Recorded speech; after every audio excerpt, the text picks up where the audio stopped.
Texas A&M takes on LSU Saturday. The Aggies have arrived in Baton Rouge on Friday evening. Good to have you with us here at AggieAthletics.com. I'm Will Johnson with wide receiver Malcolm Kennedy. And it's a game a lot of people have pinpointed for a long time, a trip to Baton Rouge to take on LSU. Would you say this is one maybe you've had circled? Definitely so, especially since last year. You know how it went down at Kyle Field. We're here just looking to get another win, play a great game. It's definitely been one we've had circled. It's a big game. It's prime time, and you know, these games like this we got to perform well in, and games like this are the ones that really matter, really count. Not like every other one doesn't, but you know, it's one of those ones you win and it gives the team confidence and a boost. So we need that for these last two games, especially this one. I think about some of the receivers that'll be on the field tomorrow. Yourself and Mike Evans, Odell Beckham Jr., and Jarvis Landry for LSU. Those four names I just threw out there, they're all in the top six as far as receptions in the SEC. A lot of talented receivers on the field. Do you kind of ever look at it as a matchup of you and your partner Mike against their guys? Not really. Most of all, just going against the defense.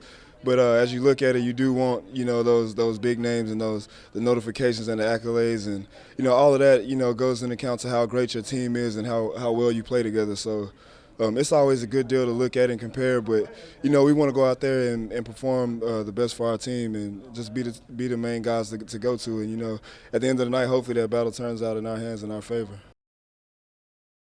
David Beaty, our wide receivers coach, joins us at AggieAthletics.com. We were just talking to Malcolm Kennedy a moment ago.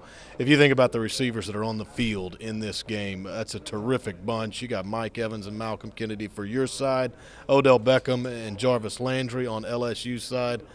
I mean, if you were just a fan, wouldn't you love to see these guys work tomorrow? I tell you what, there's going to be some great receiver play on that field tomorrow between those two groups of guys. You know, it's one of those deals where we don't get to see a whole lot of the other team, but we do cross over with LSU on occasion, and those two kids over there are extremely talented. They have other guys on their team as well that can do the job, and as do we. So I'm excited to see what both those groups are able to produce tomorrow. Mike Evans gets a lot of talk, rightfully so. This is a guy that may very well win the Biletnikoff Award, maybe very deserving of that award. But I want to ask you about Malcome. He's only 2 catches behind Mike for the team lead. I mean, what a terrific year he's had. Right. You know, Malcolm's one of those kids, and we've talked a lot before about him, that he's one of those dream guys to coach. I mean, he's a guy that's first in, last out, just an unbelievable work ethic, one of those kids that really wants to please and wants to do whatever he can to help his team win. I've loved to watch the development of him over the last year and a half, and he's become one of the most valuable assets to our offense. And absolutely, his production has spoke for itself this year. And we've got 2 big games coming up here, starting one tomorrow, and we really need him to step up and continue to do what he's been doing, which is creating positive plays for us offensively and scoring points for us. So we need him to continue to do that.